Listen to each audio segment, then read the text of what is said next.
Town hall மேற்கு மண்டல நிகழ்வுக்கு வந்திருக்கக்கூடிய கரூரின் முக்கியமான திமுக அரசியல்வாதியும் அனுபவமிக்க அரசியல்வாதியுமான கோவை தெற்கு தொகுதியினுடைய திமுக வேட்பாளருமான திரு செந்தில் பாலாஜி அவர்களை வருக வருக என இனிதே வரவேற்கிறோம்.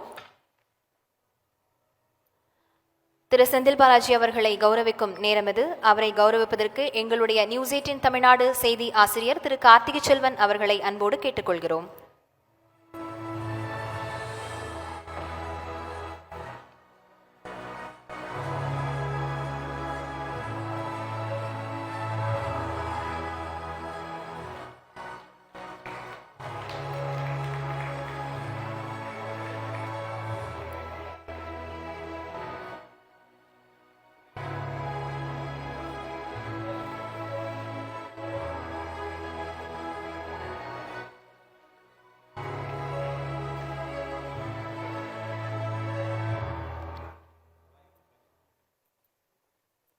Thank you, sir.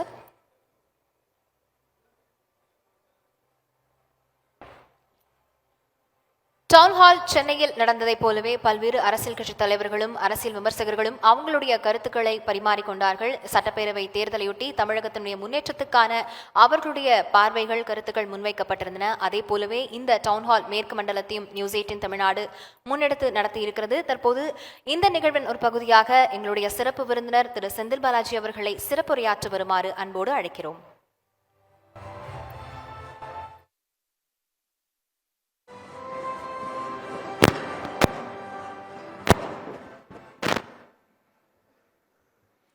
News 18 town hall நிகழ்ச்சியில் பங்கு பெறுவதில் மிகுந்த மகிழ்ச்சி அடைகின்றேன்.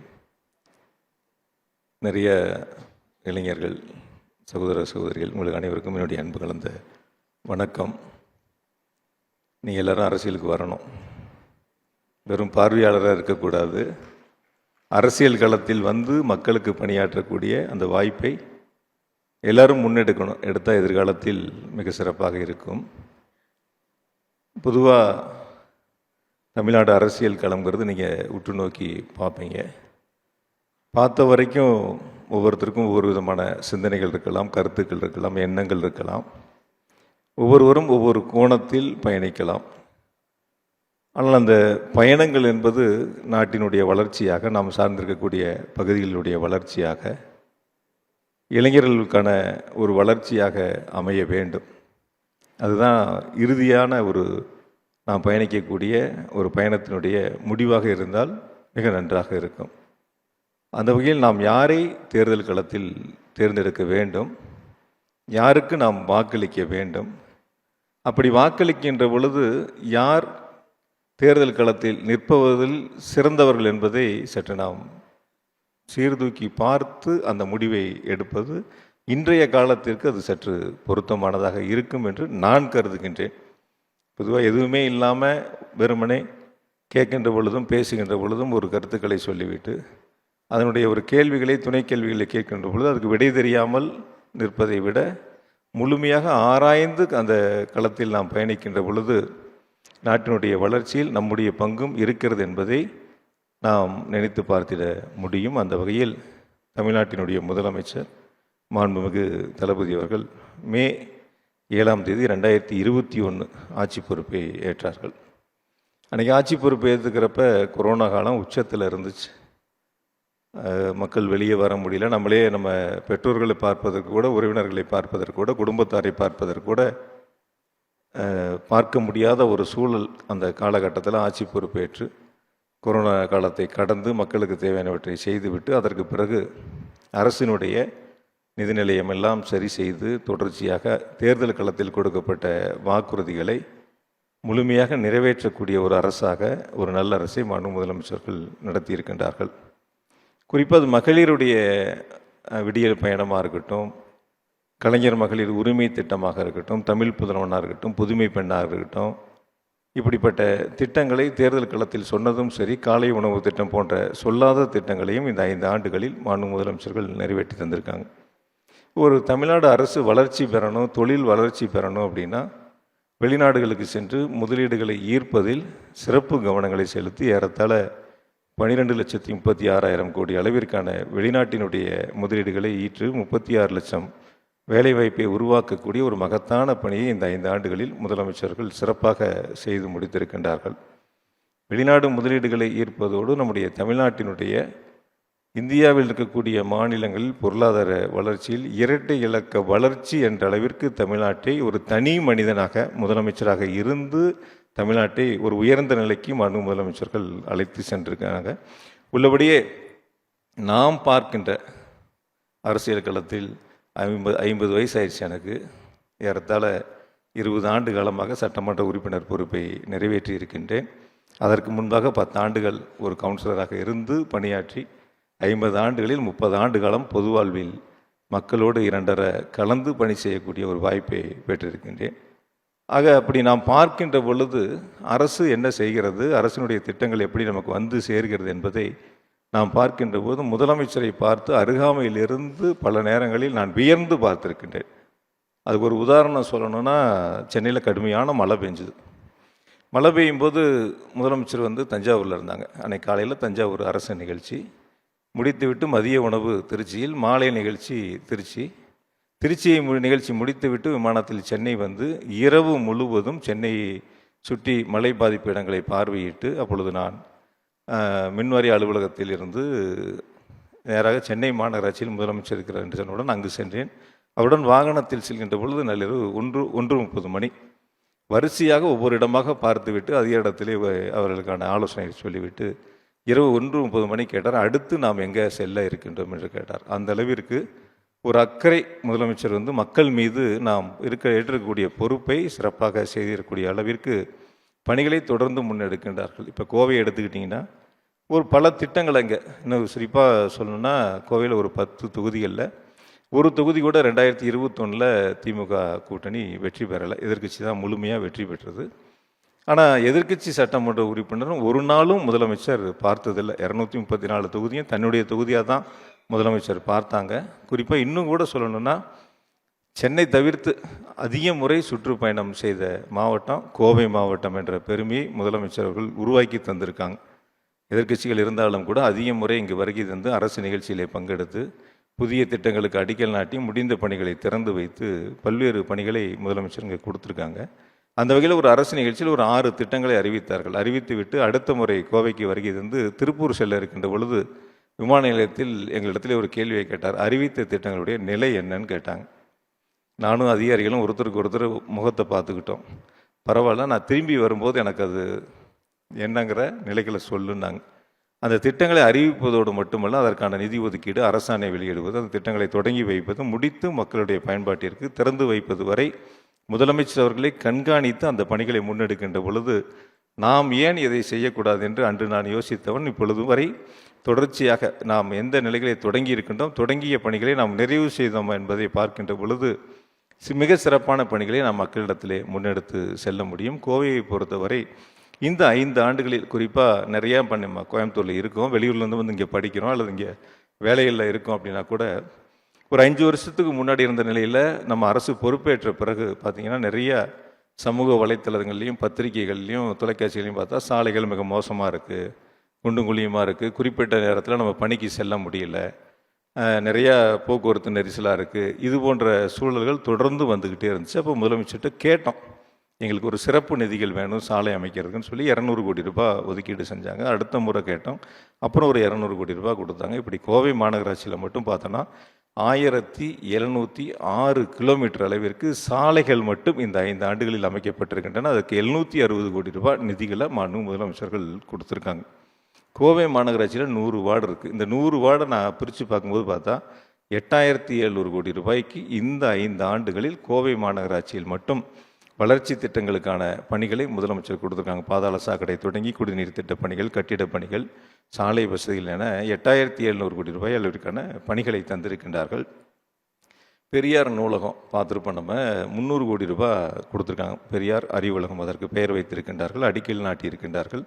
நம்ம மாணவ செல்வங்கள் போட்டித் தேர்வுக்கு தயாராகக்கூடியவங்களுக்கு ஒரு மிகப்பெரிய திட்டமாக அந்த பெரியார் அறிவுலகத்தை முதலமைச்சர் கொடுத்து அடிக்கல் நாட்டி கடைசியாக பிரச்சார கூட்டத்துக்கு வந்தப்போ கூட முதலமைச்சர் அதில் உரையாற்றுகின்ற பொழுது சொன்னார்கள், முதல் அரசு நிகழ்ச்சியாக கோவையில் பங்கு பெறுவேன், பெரியார் நூலகத்தை திறந்து வைப்பேன் என்ற செய்தியை சொல்லியிருக்காங்க.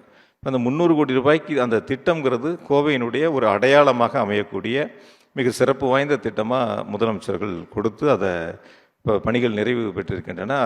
அரசு அமைந்தவுடன் திறந்து வைக்க இருக்கின்றாங்க. அதே போல் பார்த்தோம்னா செம்மொழி பூங்காவை பொறுத்தவரை 172 கோடி ரூபாய் மதிப்பீடு. அது நான் போட்டியிடக்கூடிய தெற்கு தொகுதியில் தான் அமைந்திருக்கிறது. எனக்கு ஒரு மகிழ்ச்சியான செய்தி அது. அந்த திட்டம் தொடங்கியது முதல் திறப்பு விழா வரை நான் முதலமைச்சரோட அதில் பங்கு பெற்றதில் உள்ளபடி எனக்கு ஒரு மகிழ்ச்சிகரமான செய்தி. தெற்கு தொகுதியில் அமைந்திருப்பதால் இரட்டிப்பு மகிழ்ச்சி. சனி ஞாயிறுலாம் பார்த்தோம்னா ஒரு நாளைக்கு 20,000 பேர்லேருந்து 30,000 பேர் வரை செம்மொழி பூங்காவை பார்வையிடக்கூடிய ஒரு மகிழ்ச்சியான சூழலை கோவையினுடைய அடையாளமாக மாண்பு முதலமைச்சர்கள் அதை உருவாக்கி பொதுமக்களுடைய பயன்பாட்டிற்கு தந்திருக்கின்றார்கள். அதேபோல் இப்போ நம்ம அவினாசி சாலையில் கடுமையான போக்குவரத்து நெரிசல். அந்த போக்குவரத்து நெரிசலை சரி செய்வதற்காக தமிழ்நாட்டிலேயே மிக நீளமான 10 கிலோமீட்டர் நீளத்திற்கான மேம்பாலத்தை ஜிடி நாயுடு மேம்பாலம் என்று பெயர் வைத்து 1781 கோடி ரூபாய் நிதிகளை கொடுத்து அந்த பணியை முடித்து பொதுமக்களுடைய பயன்பாட்டிற்கு வழங்கியிருக்காங்க. அந்த பாலம் நடந்துக்கிட்டு இருக்கும்போதே கோவையில் இருக்கக்கூடிய தொழில் முனைவோர்கள் ஒரு கோரிக்கை வச்சாங்க. அந்த கோரிக்கை பைபாஸ் வரையும் அந்த பாலத்தை நீட்டிக்கணும், அப்போ தான் இன்னும் கொஞ்சம் டிராஃபிக் இதெல்லாம் குறையும் அப்படிங்கிறத சொன்னாங்க. உடனடியாக முதலமைச்சருடைய கவனத்துக்கு போன உடனே இப்போ அதற்கு 600 கோடி ரூபாய் நிதிகளை கொடுத்து இப்போ அரசு அமைந்தவுடன் அந்த பணிகளை தொடங்க போகிறாங்க. பாலத்தினுடைய அந்த நீட்டிப்பு பணிகளை தொடங்க இருக்கின்றாங்க. ஒரு ஹாக்கி மைதானம், சர்வதேச தரத்திலான ஒரு ஹாக்கி மைதானம் பார்த்தீங்கன்னா 9,62,00,000 ரூபாய் மதிப்பீட்டில் மாண்பு துணை முதலமைச்சருடைய திருக்கரங்களால் அதை திறந்து வைத்து இன்று விளையாட்டு வீரர்கள் பயன்படுத்திகிட்டு இருக்காங்க. இன்னும் நம்ம பார்க்கக்கூடிய பணிகளில் பார்த்தீங்கன்னா பாதாள சாக்கடை திட்டங்களாக இருக்கட்டும், பல்வேறு திட்டங்கள். இப்போ பில்லூர் கூட்டு குடிநீர் திட்டம் 3வது திட்டத்தை முடித்து முதலமைச்சர்கள் தொடங்கி வச்சு மக்களுடைய பயன்பாட்டிற்கு வழங்கியிருக்காங்க. இப்படிப்பட்ட திட்டங்களோடு சேர்த்து இன்னும் கோவை நாம் வளர்ச்சி பெற வேண்டிய இடங்கள் இருக்கின்றன. பொதுவாக தொழில் வளர்ச்சியாக இருக்கட்டும், அதே போல் ஐடி பார்க்காக இருக்கட்டும், மற்றது அனைத்துமே நாம் இன்னும் வளர்ச்சி பெற வேண்டிய இடங்களில் நாம் நின்று கொண்டிருக்கின்றோம். ஏன்னா வந்திருக்கக்கூடிய நம்முடைய சகோதர சகோதரிகளும் அன்போடு நாம் கேட்டுக்கொள்ளும் உங்களுடைய கருத்துக்களையும் ஆலோசனைகளையும் கோவையினுடைய வளர்ச்சியில் நீங்கள் சொல்லலாம், உரிமையோடு சொல்லலாம். நாங்களும் நிச்சயமாக அதை நிறைவேற்றுவோம். முதலமைச்சருடைய கவனத்திற்கு எடுத்து சென்று பொதுவாக ஒவ்வொரு மாவட்டங்களும் வளர்ச்சி பெறும். இப்போ பார்த்தீங்கன்னா இப்போ பிஸ்னஸ் டர்ன் ஓவர்னு நம்ம கோயம்புத்தூர் எடுத்துக்கிட்டோம்னா தமிழ்நாட்டில் 15 விழுக்காடு கோயம்புத்தூரில் மட்டும் அதற்கான உழைப்பை கொடுத்து அந்த இடத்தை அடைஞ்சிருக்கிறோம். அது என்னுடைய ஒரு விருப்பம். நான் இங்கே போட்டியிடக்கூடிய ஒரு வேட்பாளராக உங்கள் இடத்துல நான் பகிர்ந்து கொள்வது, அந்த பிஸ்னஸ் டர்ன் ஓவருங்கிறது ஒரு 25 விழுக்காடாக நாம் உயர்த்த வேண்டும். அப்பொழுதுதான் கோவை தமிழ்நாட்டினுடைய மொத்த டர்ன் ஓவரில் கோயம்புத்தூரில் மட்டும் மாவட்டம் மட்டும் 25 விழுக்காடு நம்மளுடைய டர்ன் ஓவர் இருக்குது அப்படின்னா மிகப்பெரிய ஒரு வளர்ச்சியை பெற முடியும். வரக்கூடிய அனைவருக்கும் ஒரு வேலை வாய்ப்பை உருவாக்கக்கூடிய அளவிற்கான ஒரு சூழலை நம்மால் உருவாக்கிட முடியும். அதே போல் கோவை மாநகராட்சி பார்த்திங்கன்னா மாநகரத்தை பொறுத்த வரைக்கும் சுகாதாரத்தில் நம்ம 28வது இடத்துல இருக்கோம். அது முதல் 10 இடங்களுக்குள்ள நம்முடைய கோவை மாநகரத்தை கொண்டு வருவதற்கான அத்துணை பணிகளையும் நாம் வரக்கூடிய ஆண்டுகளில் சிறப்பாக செய்திட வேண்டும். அதே போல் பில்லூர் டேமாக இருக்கட்டும், இந்த டேம் ஏறத்தாழ ஒரு 30 விழுக்காடு மண் கீழே அடைஞ்சிருக்கு. அதனுடைய கொள்ளளவு முழுமையாக நம்ம தண்ணி தேக்கி வைக்க முடியல. அது அரசு அமைந்தவுடன் முதலமைச்சரிடத்தில் சொல்லி அதை தூர்வாரி முழுமையான கொள்ளளவு கொண்ட நீர்த்தேக்கத்திற்கான பணிகளை நாம் முன்னெடுக்க வேண்டும். ஆக நம்ம செய்யக்கூடிய பணிகள் ஒரு பக்கம் இருந்தாலும் கூட நமக்கு வரவேண்டிய நிதிகள்னு இருக்குது. நம்ம கட்டக்கூடிய வரிகள் நமக்கு திரும்ப வரணும். ஒன்றிய அரசுக்கு நம்ம வரி கட்டுறோம் அப்படின்னா அந்த வரிகள் நமக்கு திரும்ப வரும்போது மாநில அரசினுடைய நிதிகளையும் ஒன்றிய அரசினுடைய நிதிகளையும் கொண்டு பல்வேறு திட்டங்களை செயல்படுத்த முடியும். ஆனால் அந்த நிதிகள் நமக்கு முழுமையாக வருதானா வரலை, நமக்கு வர வேண்டிய திட்டங்களுக்கான நிதிகள் வருதானா வரலை. இப்போ உதாரணத்துக்கு நமக்கு வேண்டிய 100 நாள் வேலைக்கான திட்டங்கள் கொடுப்பதற்கு மறுக்கிறாங்க. அதே போல் பார்த்திங்கன்னா நம்முடைய கல்விக்கு கொடுக்க வேண்டிய நிதிகளை கொடுப்பதற்கு மறுக்கிறாங்க. ஜல்ஜீவன் திட்டத்திற்கான நிதிகளை கொடுப்பதற்கு மறுக்கிறாங்க ஒன்றிய அரசு. இன்னும் நம்முடைய வளர்ச்சின்னு சொன்னால் கோவை மதுரை மெட்ரோ ரயில் திட்டத்திற்கான ஒப்புதலை தருவதற்கு ஒன்றிய அரசு மறுக்கின்றன. நம்ம கேட்டால் மக்கள் தொகையை காரணமாக சொல்கிறாங்க. என்னை பொறுத்தவரை அது ஒரு ஏற்புடையதில்லை. நம்ம கோவையை விட குறைவான மக்கள் தொகை இருக்கக்கூடிய நகரங்களுக்கு ஒன்றிய அரசு மெட்ரோ ரயில் திட்டத்திற்கு அனுமதிகளை தந்திருக்கின்றார்கள். அந்த வகையில் தமிழ்நாட்டில் குறிப்பாக கோவை போன்ற நகரங்களுக்கு மெட்ரோ ரயில் திட்டம் என்பது மிக முக்கியமும் அவசியம், தேவை. எளிதில் நாம் பயணிக்கக்கூடிய ஒரு வாய்ப்பை நம்ம அந்த திட்டத்தின் மூலமாக பெற்றிட முடியும். ஆனால் அது தொடர்ந்து மறுத்து இப்பொழுது அந்த மறுக்கப்பட்ட நிலையில் இருக்கின்றன. நிச்சயமாக நாம் எடுக்கக்கூடிய பணிகளில் மெட்ரோ ரயில் திட்டம் என்பது மிக முக்கியம். நிச்சயமாக முதலமைச்சர்கள் அதை நிறைவேற்றக்கூடிய ஒரு சிறப்பாக அதை முன்னின்று செய்வார்கள். அதேபோல் சர்வதேச தரத்திலான ஒரு விமான நிலையத்துக்கு நமக்கு தேவைங்கிற பொழுது 1352 கோடி ரூபாய் நிதிகளை கொடுத்து அருகாமையில் இருக்கக்கூடிய இடங்களை எடுத்து விமான நிலையத்தினுடைய ஆணையரத்துக்கு தமிழ்நாடு அரசு மாண்பு முதலமைச்சர்கள் வழங்கியிருக்கின்றார்கள். அந்த பணிகள் விரைவாக தொடங்க வேண்டும். நம்ம நிலம் கொடுத்து ரொம்ப நாள் ஆச்சு, இன்னும் பணிகள் தொடங்காமல் இருக்குது. பல வெளிநாட்டு விமானங்கள்லாம் வந்து செல்வதற்கு வசதியாக விமானத்துடைய விரிவாக்கம் தேவை என்பது தொழில் முனைவோருடைய ஒரு கோரிக்கையாக இருக்கின்றன. அதை நிறைவேற்றக்கூடிய வகையிலான அந்த பணிகளை நாம் முன்னெடுக்க வேண்டும். இப்படி மாவட்டத்தினுடைய வளர்ச்சிகளாக இருந்தாலும் மாநிலத்தினுடைய வளர்ச்சிகளாக இருந்தாலும் மிக சிறப்பாக தமிழ்நாடு அரசு மாண்பு முதலமைச்சர்கள் செயல்படுத்திட்டு இருக்காங்க. நாங்கள் பார்த்த வரைக்கும் ஒரே முகம் முத்துவேல் கருணாநிதி ஸ்டாலின். அவருடைய அயராத உழைப்பு தான் தமிழ்நாட்டினுடைய இந்த வளர்ச்சிக்கு காரணமாக அமைந்திருக்கின்றன. எடுத்திருக்கக்கூடிய ஒரு அரசு நிர்வாகம் தனிப்பட்ட முறையில் முதலமைச்சர்கள் ஒவ்வொன்றையும் கவனித்து பார்க்கின்ற பொழுது 2021 சுற்றுப்பயணம் தமிழ்நாடு முழுக்க போகும்போது பார்த்தா வழிநெடுகும் மக்கள் நிற்பாங்க, கையில் கோரிக்கை மனுவோடு இருப்பாங்க. வண்டியை தேக்கி மனுவை கொடுப்பாங்க, நிறுத்தி முதலமைச்சர் அந்த மனுவை வாங்குவாங்க. இப்போ இதே 2026 காலகட்டங்களில் முதலமைச்சர் சுற்றுப்பயணம் செய்கின்ற பொழுது மக்கள் வரவேற்பை கொடுக்குறாங்க, ஆனால் கையில் மனு இல்லை. அந்த மனுக்களுக்கு ஏறத்தாழ முழுமையாக தீர்வு காணக்கூடிய ஒரு அரசாக முதலமைச்சர்கள் அரசை கொடுத்துருக்குறாங்க. இப்போ மக்கள் கொடுக்குறதெல்லாம் முகமலர்ச்சியோட முதலமைச்சருக்கான வரவேற்பு கொடுக்கக்கூடிய ஒரு இடமாக தமிழ்நாட்டை மாற்றி காட்டியிருக்கின்றார்கள். அந்த அளவிற்கு அரசினுடைய திட்டங்கள் மக்களிடத்திலே சென்றிருக்கின்றன. இதுக்கு அடுத்து நம்ம கொடுத்துருக்கக்கூடிய வாக்குறுதி, இப்போ நம்ம கோயம்புத்தூர் இருக்கோம், கோயம்புத்தூரில் மிக முக்கிய பிரதான தொழிலாக கோவையினுடைய அடையாளமாக இருக்கிறது பம்ப்செட் உற்பத்தி.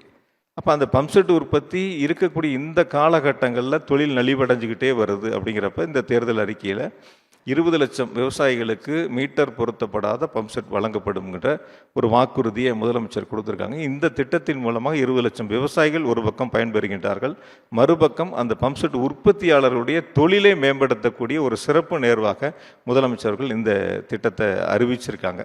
ஒரு உதாரணத்தை மட்டும் தேர்தல் அறிக்கையில் நான் இந்த நேரத்தில் உங்களிடத்தில் முன்னெடுத்து வைக்கிறேன். அது நம்முடைய மாவட்டம் கோவை மாவட்டத்தினுடைய வளர்ச்சிக்காக இந்த தொழிலை பாதுகாப்பதற்காக முதலமைச்சர் கொடுத்துருக்கக்கூடிய தேர்தல் வாக்குறுதியில் இடம்பெற்றிருக்கு.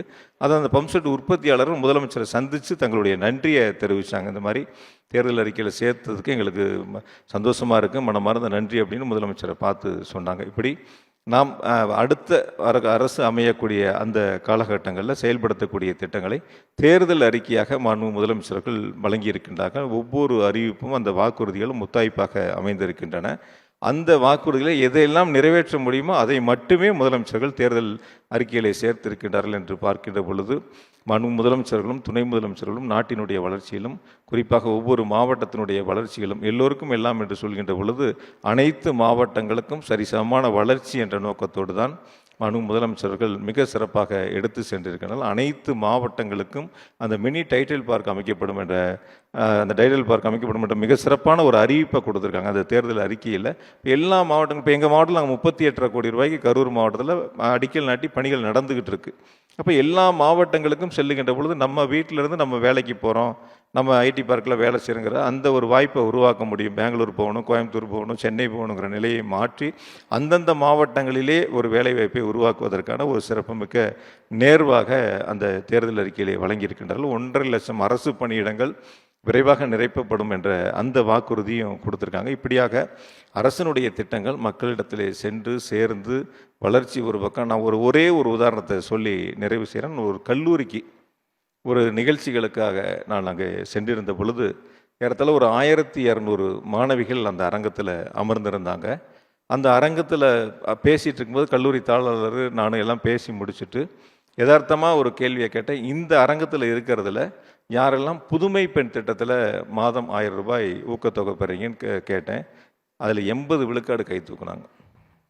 80 விழுக்காடு அந்த அரங்கத்தில் அமர்ந்திருந்த மாணவிகள் கையை உயர்த்தினாங்க. அப்போ கிராமப்புறங்களிலிருந்து வரக்கூடிய அந்த மாணவிகள் அந்த திட்டத்தின் மூலமாக சில பேர் என்கிட்ட சொல்லும்போது யதார்த்தமாக சொன்னாங்க, இந்த திட்டம் இல்லை என்றால் என்னுடைய பெற்றோர்கள் கல்லூரிக்கு அனுப்புவதை நிறுத்தி இருப்பார்கள் அப்படின்னு ரொம்ப அவங்களுடைய கருத்துக்களில் முன் வச்சாங்க. அது சொன்னேன். தொடர்ந்து அதுதான் இப்போ முதலமைச்சர்கள் இந்த 1500 ரூபாயாக இந்த தேர்தல் அறிக்கையில் உயர்த்தியிருக்காங்க. இப்படி ஒவ்வொருவருக்கும் அடித்தட்டு மக்களுடைய வளர்ச்சியில் கவனம் செலுத்தக்கூடிய முதலமைச்சரை நாம் பெற்றிருக்கின்றோம்.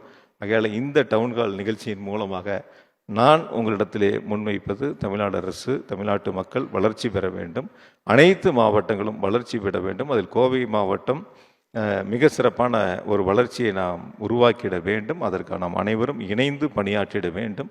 அந்த வகையில் கோவையினுடைய வளர்ச்சியில் நிச்சயமாக கோவை மக்களில் இருக்கக்கூடிய இங்கே இருக்கக்கூடிய 27 லட்சம் வாக்காளர்களில் ஒருவனாக சக ஊழியனாக இருந்து சிறப்பாக பணியாற்றக்கூடிய வாய்ப்பை கோவை மக்கள் உருவாக்கி தருவார்கள் என்ற நம்பிக்கையை நான் பெறுகின்றேன். அந்த நம்பிக்கையை காப்பாற்றக்கூடிய வகையில் முதலமைச்சர் கேட்டு பெற்று திட்டங்களை செயல்படுத்துவதோடு மாவட்டத்தினுடைய வளர்ச்சியில் தனி கவனம் செலுத்தப்படும் என்ற உறுதியையும் உங்கள் மூலமாக அன்போடு தெரிவித்து கொண்டு இந்த சிறப்பு வாய்ந்த நிகழ்வில் பங்கெடுப்பதற்கு இந்த அன்போடு அழைத்திருக்கக்கூடிய நியூஸ் 18 தொலைக்காட்சிக்கு என்னுடைய அன்பு கலந்த நன்றியை சொல்லி நிறைவு செய்கிறேன். நன்றி, வணக்கம்.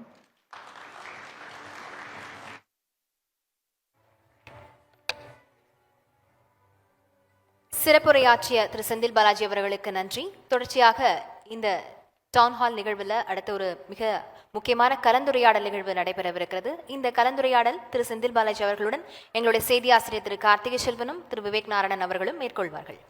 ரொம்ப சுருக்கமாக நீங்கள் நிறைய விவாதிச்சிட்டீங்க. கேள்விகள் நான் சுருக்கமாக வச்சிடறேன். எல்லாருமே தேர்தல் பரப்புரைக்கு இடையில் வந்திருக்கீங்க, உங்கள் நேரமும் புரியுது. நீங்களே சொன்ன மாதிரி மேற்கு மண்டலம் குறிப்பாக கோவை கடந்த தேர்தலில் 2021 உங்களுக்கு ஒரு இடத்துல கூட வெற்றி பெற முடியல. இந்த தேர்தல் வேறு என்ன மாற்றம் வந்துட முடியும் அப்படின்னு நம்புறீங்க? இன்னொன்று, மேற்கு மண்டலம் எப்போவுமே stronghold of ADMK and பிஜேபின்னு இருக்குது. ரெண்டு பேரும் இணைஞ்சு ஒரு அலையன்ஸ் வரும்போது அது திமுக கூட்டணிக்கு ஒரு பெரிய சவாலாக இல்லையா?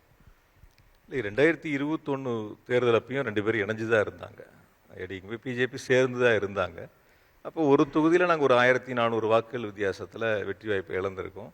இன்னொரு தொகுதியில் ஒரு 1800 வாக்குகள் வித்தியாசத்தில் தான் வெற்றி வாய்ப்பை இழந்திருக்கோம். இன்னொரு தொகுதியில் 4000 வாக்குகள் குறைவாக பெற்று வெற்றி வாய்ப்பை இழந்திருக்கிறோம். ஆக குறைந்த வாக்குகள் வித்தியாசத்தில் தான் நாங்கள் பெரும்பான்மையான தொகுதிகளில் வெற்றி வாய்ப்பை இழந்திருக்கோம். ஒரே ஒரு தொகுதி மட்டும் 40,000 வாக்குகள் வித்தியாசம் இருந்திருக்கு. அதனால் கடந்த தேர்தலில் ரெண்டு பேரும் ஒரே அணியில் இருந்தாங்க. இருந்தாலும் கூட குறைந்த வாக்குகள் வித்தியாசத்தில் வெற்றி வாய்ப்பை இழந்த இடங்களில் இப்போ நாங்கள் அரசின் திட்டங்களை மக்களிடத்தில் கொண்டு போய் சேர்த்துருக்கிறோம். அரசாங்கத்தினுடைய முழுமையான பணிகள் மக்கள்கிட்ட போய் சேர்ந்திருக்கு. ஆக அந்த தேர்தலில் 2021 வாக்களித்த மக்கள் இந்த தேர்தலில் குறிப்பாக மகளிர் முதலமைச்சர்களுக்கு ஆதரவாக இருக்காங்க. நாங்கள் போகும்போது களத்தில் பார்க்குறோம். நிச்சயமாக இந்த முறை கோவையில் ஒரு மாற்றம் வரும்.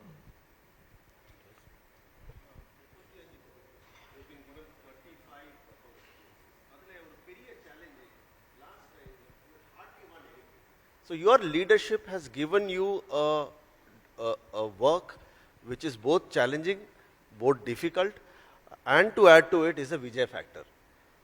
How do you see Muppatanjil? How many out of these 35 will you get? Oru half of them? இல்லை, 35 இதே தான். இப்போ கோயம்புத்தூரில் என்ன இருக்கோ அதெல்லாம் கடந்த தேர்தலில் இருந்தது. இந்த தேர்தலில் இருக்கக்கூடிய சவால்களை நாங்கள் ஏற்கனவே நாடாளுமன்ற தேர்தல் முடிஞ்ச உடனே நாங்கள் எம்எல்ஏ எலெக்ஷனுக்கான வேலைகளை தொடங்கிட்டோம். ஓரணியில் தமிழ்நாடு உறுப்பினர் சேர்க்கை தொடங்கி எஸ்ஐஆரில் வாக்காளர் பட்டியல் சரிபார்க்கின்ற பொழுது ஒவ்வொரு வீடு வாரியாக சென்றது. அதுக்கு பிறகு வெல்லும் தமிழ் பெண்களுடைய மகளிர் அணி வீடு வாரியாக அரசனுடைய திட்டங்களை கொண்டு சென்று சேர்த்தது, பிரச்சாரங்களை முன்னெடுத்தது. அதனால் மேற்கு மண்டலத்தில் இருக்கக்கூடிய நான் பார்க்கக்கூடிய அந்த 35 தொகுதியில் கடந்த தேர்தலில் இருந்த சவால்களை எல்லாம், இருந்த நெருக்கடியெல்லாம், அந்த இதெல்லாம் இப்போ சரி பண்ணி ஓரளவுக்கு முதலமைச்சருடைய திட்டங்களை கொண்டு போய் சேர்த்ததுனால இந்த தேர்தல் 2026 தேர்தல் கிளம்புகிறது புதிய கட்சி வரவாலேயோ அல்லது ஏற்கனவே இருக்கக்கூடிய அந்த கூட்டணிகளுடைய அமைப்பாலேயோ திராவிட முன்னேற்ற கழகம் தலைமையிலான கூட்டணிக்கு எங்களுக்கு எந்த விதமான ஒரு நெருக்கடிகளும் நெருக்குதலும் இருக்காதுங்கிறத நாங்கள் களத்தில் பார்க்குறோம். அதனால் நாங்கள் சவால்கள் எதிர்கொள்கிறதுக்கு தயாராக தான் இருக்கோம். ஏன்னா சவால் நிறைந்ததான தேர்தல் களம், மக்களை போய் சந்திக்கின்ற பொழுது ஃபேஸ் பண்ணி தானே ஆகணும். அதனால் நாங்கள் அதை ஃபேஸ் பண்ணுறதுக்கு பழகி போச்சு. பழகினாலும் கூட இந்த முறை கடந்த தேர்தலை போல மேற்கு மண்டலம் இருக்காது. என்னை பொறுத்தவரை முழுமையான ஒரு வெற்றியை மேற்கு மண்டலத்தில் பெற முடியும் என்ற நம்பிக்கை எனக்கு இருக்குது, எங்களுடைய இயக்க தோழர்களுக்கு இருக்குது, எங்களுடைய தோழமைக்கு இருக்குது. ஒரு ஸ்ட்ரெயிட் கொஸ்டின் இருக்குது. நீங்கள் தொடர்ச்சியாக கரூரில் வெற்றி பெற்றவர், இப்போ ஏன் கோவை தெற்கு அப்படிங்கிற ஒரு கேள்வியும், அப்புறம் நீங்கள் கோயம்புத்தூருக்கு புதியவர் தானே அப்படிங்கிற கேள்வியும், கோவை மண்ணோட தொடர்புடையவரா அப்படிங்கிற கேள்வியும் இருக்குது. அதை எப்படி அட்ரஸ் பண்ணுறீங்க? ஏற்கனவே நான் கரூரில் எம்எல்ஏவாக இருந்தேன். அப்புறம் திமுகவில் சேர்ந்த பிறகு இடைத்தேர்தல் வந்துச்சு. அப்போ அரவக்குறிச்சியில் போட்டியிடக்கூடிய வாய்ப்பை எங்கள் தலைவர் கொடுத்தாங்க. அடுத்து பொது தேர்தல் வரும்போது கரூரில் போட்டியிடக்கூடிய வாய்ப்பு கொடுத்தாங்க. இந்த முறை கோவை தெற்கில் போட்டியிடக்கூடிய வாய்ப்பை முதலமைச்சர் கொடுத்துருக்காங்க. அந்த வாய்ப்பை நான் சரியாக பயன்படுத்தணுங்கிறது என்னுடைய ஒரு பார்வை. இன்னொன்று 2021 அரசாங்கம் அமைஞ்சோடனே ஒரு குறுகிய நாட்கள்லேயே கோவையினுடைய பொறுப்பு அமைச்சராக நியமிக்கப்பட்டு அரசாங்கத்தினுடைய பணிகளையும் இயக்க பணிகளையும் ஏறத்தாழ ஒரு 4-5 ஆண்டுகளாக முன்னெடுத்துட்டு போயிருக்கோம். குறிப்பாக பல வளர்ச்சி திட்டங்களில் அடிக்கல் நாட்டிலிருந்து தொடங்கி வச்ச வரைக்கும் நான் போகாத இடங்கள் இல்லை.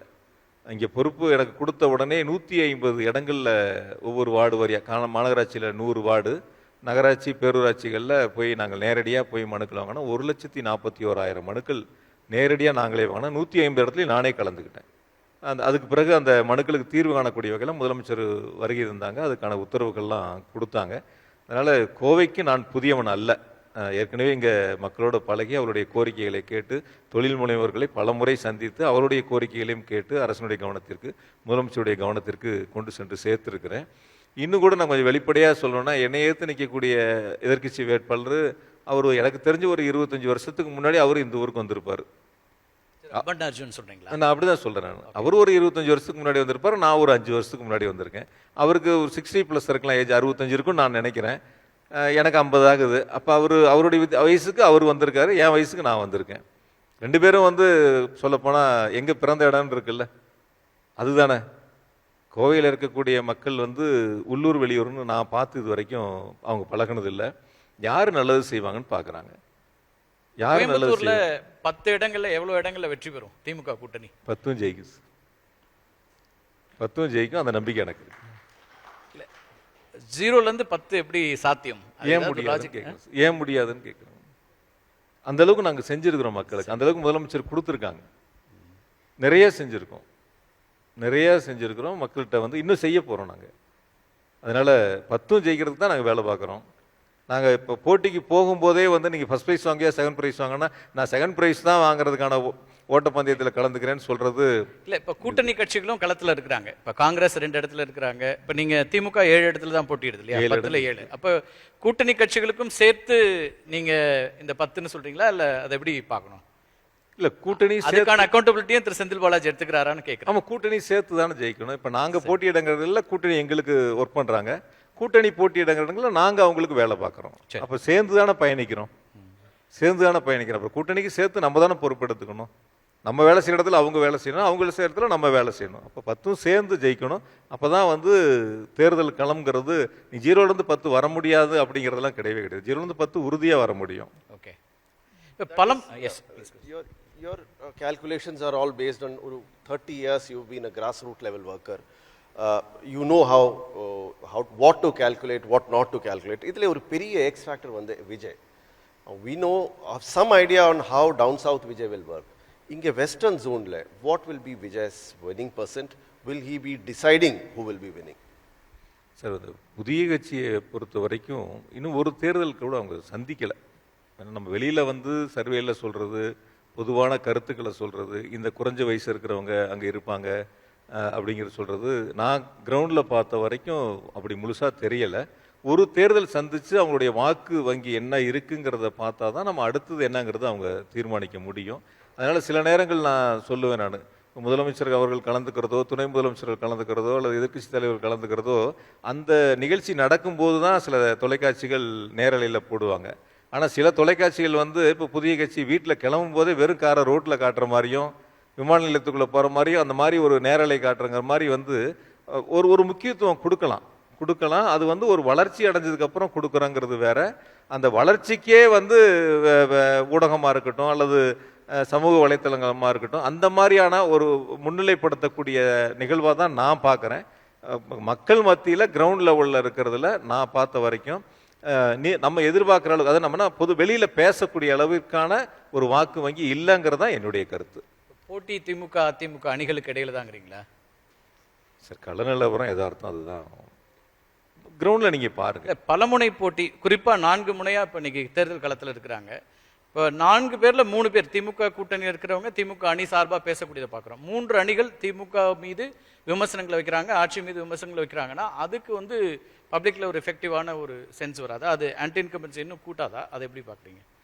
இல்லை, அதாவது போட்டிங்கிறது வந்து டிஎம்கே இப்போ வந்து ஒரு 50 விழுக்காடுகள், 47 விழுக்காடோ 45 விழுக்காடோ ஒரு வாக்கு வங்கிங்கிறது அப்படியே இருக்குது. என்னை பொறுத்த வரைக்கும் நாடாளுமன்ற தேர்தலில் பெற்ற வாக்கு சதவீதத்தில் நாங்கள் குறைவதற்கான வாய்ப்புகளே இல்லை.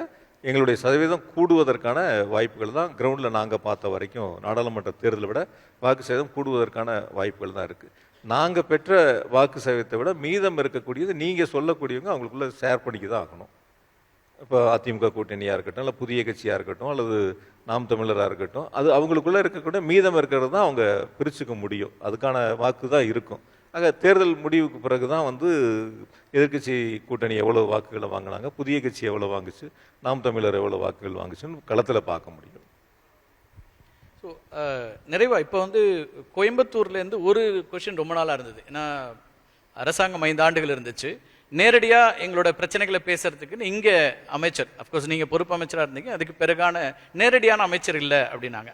ஒருவேளை அது ஒரு காரணமா நீங்கள் கோயம்புத்தூருக்கு கோவை தெற்கில் போட்டியிட வைப்பதற்கு இங்கிருந்து ஒருத்தர் வந்து ஒருவேளை ஆட்சி அமைதுன்னா you will be a contact person for industries அப்படிங்கிற மாதிரி பார்க்கணுமா? இந்த மக்களுக்கான பிரச்சனைகளை பேசுகிறவர் அப்படிங்கிற அடிப்படையில் இந்த மூவ் நடந்திருக்கா, அல்லது மேற்கு மண்டலத்தை வெற்றி பெற வைக்கணும் அப்படிங்கிறதுனால செந்தில் பாலாஜி இங்கே கோயம்புத்தூருக்கு கொண்டு வரப்பட்டிருக்கிறாரா? அதை எப்படி புரிஞ்சுக்கணும்?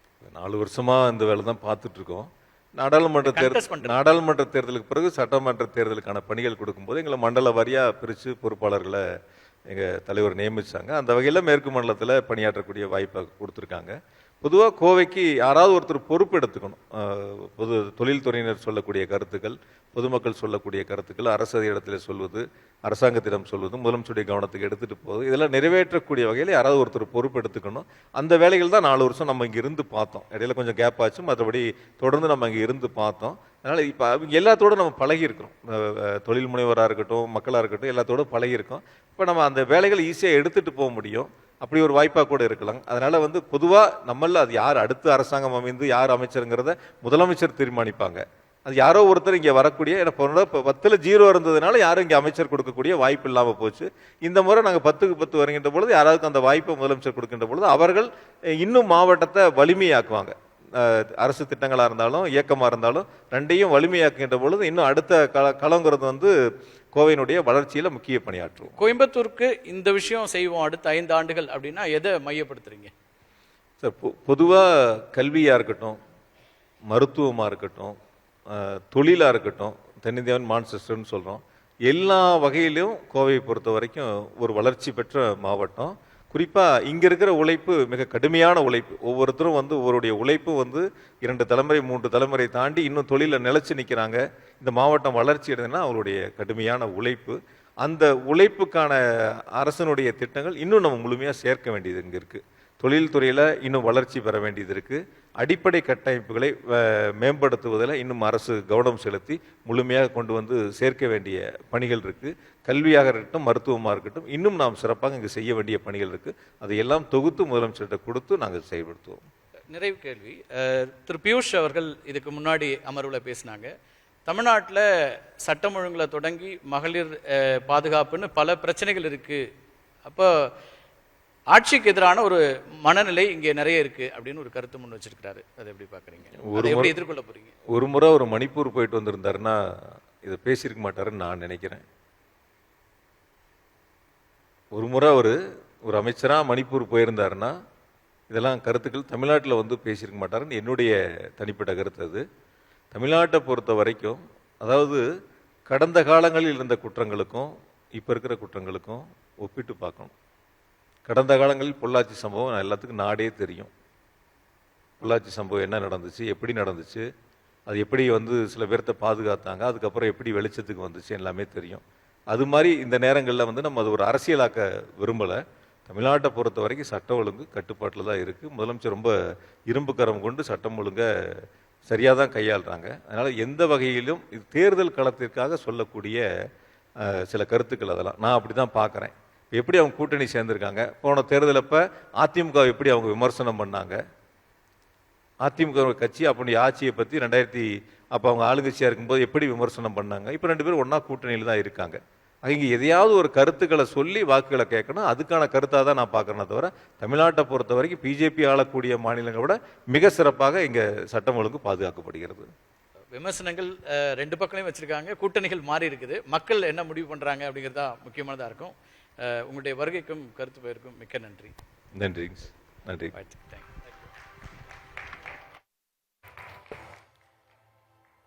Thank you Vivek sir and Karthigai Selvan sir. Town hall நிகழ்வில் பங்கேற்றதுக்கு எங்களுடைய நன்றியை திரு செந்தில் பாலாஜி அவர்களுக்கு தெரிவித்துக் கொள்கிறோம்.